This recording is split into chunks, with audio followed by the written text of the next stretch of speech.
Պուրիտանները, ամենօրյա ընթերցանություն, Սթիվեն Չարնոկ, օր մարտի 26։ Որովհետև Տերն արդար է և արդարություն է սիրում, ուղիղները կտեսնեն նրա երեսը։ Սաղմոս 11-7 խոսք։ Աստված մարդկային բնությունը ստեղծեց իր հետ հաղորդակցման համար պիտանի, սակայն մարդը իրեն անպիտան դարձրեց մեղքի և մեղսալիության միջոցով։ Այս անպիտանությունը պետք է վերացվի վերածննդի միջոցով, նախքան արարչագործության ժամանակ մարդուն տրված արտոնությունը վերականգնվի։ Բանը նրանում չէ, որ այս վերականգնված արդարությունը Աստծո հետ մեր օրհնյալ հաղորդակցության պատճառն է, այլ դրա անհրաժեշտ պայմանն է։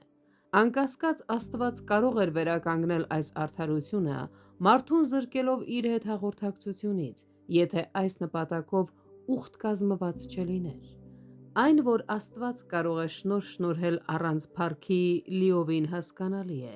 բայց մարդուն թույլ տալ հաղորդության նրա հետ փառքով առանց շնորհի անհասկանալի է։ Աստծո սրբությանը անհամատեղելի է որևէ մեկին դարձնել երկնքի բնակիչ և ազատորեն զրուցել նրա հետ մտերիմ սիրով ոգով առանց շնորհի նման պայմանի։ Հետևաբար նա ատում է անարդարությունը և չի կարող սիրել անարդար բնությունը արդարության հանդեպ իր սիրո պատճառով։ Նրա երեսը ուղղված է դեպի արդարները, նա նայում է նրանց ժպիտով և հետևաբար նա չի կարող բարեհաճորեն նայել անարդար մարդուն։ Այսպիսով, այս անհրաժեշտությունը հիմնված չէ միայն Աստծո պատվիրանի վրա, թե մենք պետք է նորոգվենք,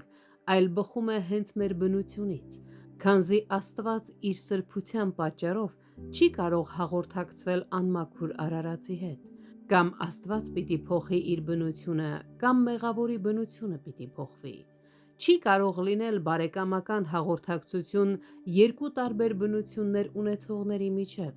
եթե նրանցից մեկը չփոխվի և չնմանվի մյուսին։